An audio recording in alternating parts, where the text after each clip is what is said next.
Gary Vance here in Miami with Duke Dumont. How are you? I'm good. I think we're about 2 or 3 days in now, so I'm probably circles out my eyes. But the parties have been fun.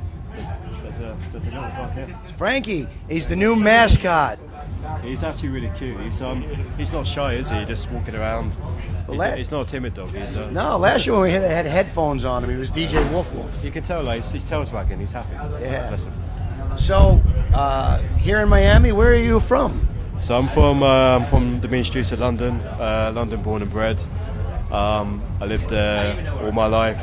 It educated me in everything from music to living. But I'll probably move out to the States. I think the more time I spend here, the more I'm falling in love with it, and I think I'll probably end up on the West Coast. I love New York.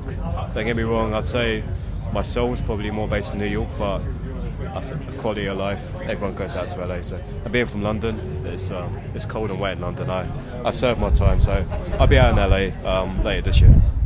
Now you're doing a lot of touring this year? I'm doing a lot of touring, nowhere near as much as last year. Last year I did 150 shows, one show every 3 days. 110 were probably overseas.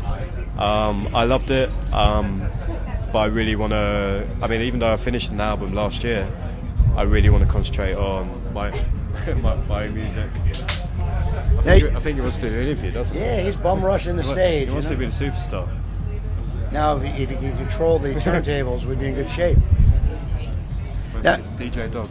DJ Dog. I'm sure I could teach anyone to DJ. I'm sure I could teach it. Well, now how long have you been DJing for? I mean, I'm old now. I'm 33 years old. Just as a hobby and interest since about the age of 14.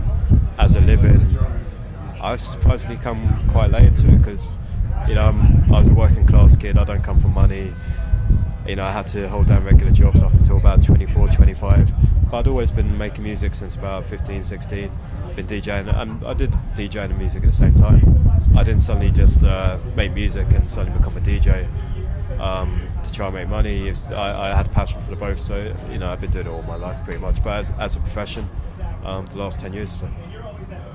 Now you have a new song out, The Giver, reprise. Because The Giver was a song that was a successful record for you. What made you decide to change it up and put it back out as The Giver reprise? We changed it up because I wanted to. I mean, it's been really. I made it about 3 years ago, and it was a completely underground house track. Organically, just grew and grew and grew and grew. I mean, not $1 was spent on publicity, marketing. It was released on an independent label in Canada, and it just it struck a chord with people, and I just wanted to give it a leash of life where it was respectful of the original, but just gave it a chance at radio and reach out to a larger market. So that's the reasoning behind the new version. But yeah, so that's out in America right now. But I've just finished my album. That's going to be coming out around September, and there's going to be maybe 1 or 2 more singles leading into that. So there's plenty of music around. So, is there a name for the album? It's going to be called LAZBOY Boys Club. So, yeah. Tell us about LAZBOY Boys Club. LAZBOY Boys Club is a record label I run. But historically, my favourite record labels always had a kind of like ethos to them. My favourite record label ever is Factory Records, which is a UK-based label. And the whole point of LAZBOY Boys Club is basically to sign a bunch of talented guys who kind of are a bit blasé, who do enjoy life, who don't moan all the time, just appreciate that we do a job that most people would die for, and we probably have the best jobs in the world. So, work hard, play hard, but don't be too highly strung. So that's the kind of ethos behind LAZBOY Boys Club. So work hard, play hard. What's harder, running a label or DJing? For the body, DJing.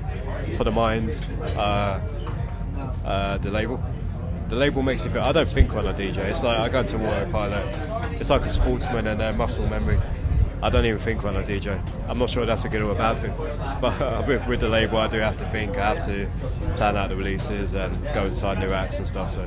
Yeah. Now, in the past, you've been nominated for a Grammy, 2 Grammys. So that must be an incredible feeling. It is. I mean, the first time it's kind of like losing your virginity. Kind of, it's a little bit more more emotional. I don't know how it was for you, but it was interesting. It was the first time I was very wide-eyed, and I was just like, "Wow, I'm at the Grammys," and like it might never happen again. So I appreciate this moment. The second time, I was genuinely upset I didn't win. I become a different person in 12 months.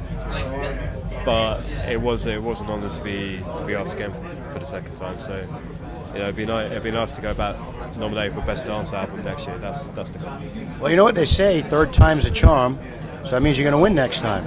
That's what they say. Well, fingers crossed. I mean, if I can get nominated for Best Dance Album, that will mean more to me than any single or anything else. And that's a body of work that took a long time to make. So but if it doesn't happen, I'm happy with my album. I'm never happy with anything. So I couldn't have tried any harder or done any better on my album. So I just want to jump into the second album, and the world hasn't even heard the first album. So you mentioned you love New York. You might move to the West Coast. Yeah. Is there a favorite city or country when you're out touring that you love to be at? I love countries that are completely different to what I'm used to. So places like Tokyo, but I love New York. I think I'm very relaxed in New York because it's very similar to London. I love Williamsburg, I love Brooklyn, but I'll end up in LA. I think just for me to keep on making music, and I'm touring America as much as I am anywhere else in the world, so it'll be good to have a base out of LA. Now, if we were driving in a car together and you decided to pop your phone in and listen to some music, what would your fans be surprised to hear you playing? I probably listen to non-house music more than I listen to house music. Probably, I'm really into the likes of Jay Dilla, Madlib, Flying Lotus. I'm into my hip hop, but I'm into like my kind of like stoner hip hop. That's the kind of stuff I'm into. I got a lot of love for like a label called Stones Throw. They're like idols to me. So yeah, probably way more hip hop than dance music.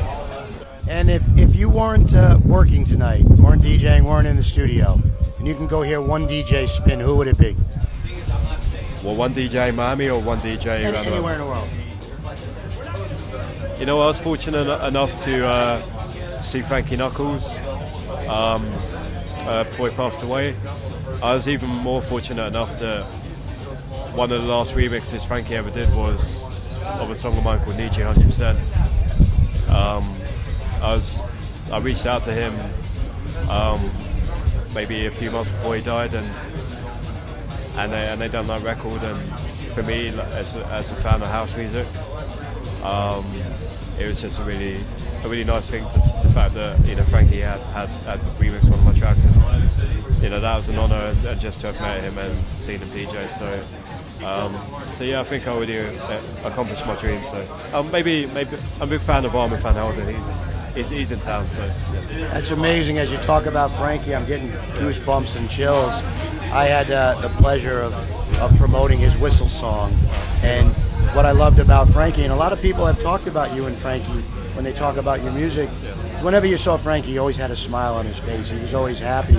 But I think I would take it Frankie was one of your inspirations in this. Yeah, I mean, as well as Frankie, there's a whole bunch of people, whether it's Ron Hardy or any of the guys based out of Chicago, where it wasn't just about money, it was about the passion, it was about the scene, it was about community, and not just about themselves.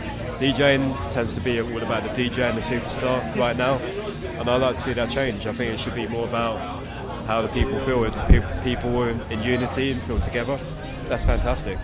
DJing's easy, I could teach anyone to DJ, but if you can make 5,000 people happy and be on the same level, that's more important than being a superstar. Festivals or clubs, which do you prefer?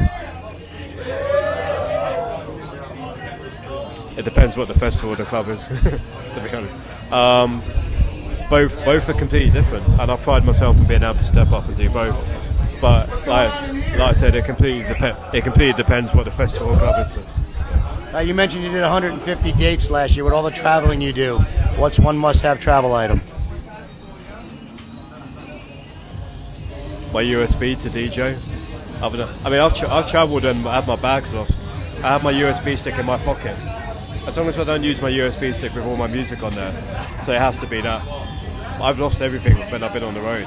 I remember DJ at Red Rocks in Colorado, incredible venue, and I was wearing the clothes I'd been wearing for 2 days. I was off the plane. I dribbled on the plane because I fell asleep, and I still had to dribble when I went out in front of about 4,000 people.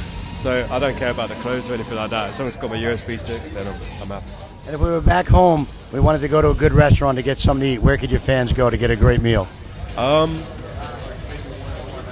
Anyone who goes to London, there's a really nice place called Gilbert Scott. You probably see me there all the time. I'm there a lot. I really like Hakkasan. I'm not saying that I don't DJ for Hakkasan. They don't pay me money. I like Hakkasan, but you know what? London's like New York. You just walk around, and you'll find somewhere and discover somewhere good. So yeah. And if people want to find out more about Duke Dumont, where can they go? Any social media, I've got it all. Twitter, Instagram, Facebook, but more importantly, go listen to the music. I don't care how many followers I have, as long as you listen to my music at some point. You might like it, you might hate it. Just search for music, and that's all I care about. Well, we look forward to hearing more great music from you. We look forward to the Grammy nomination for Best Dance Album, and we look forward to you winning it this year. Fingers crossed. It'll be nice. Thank you for your time.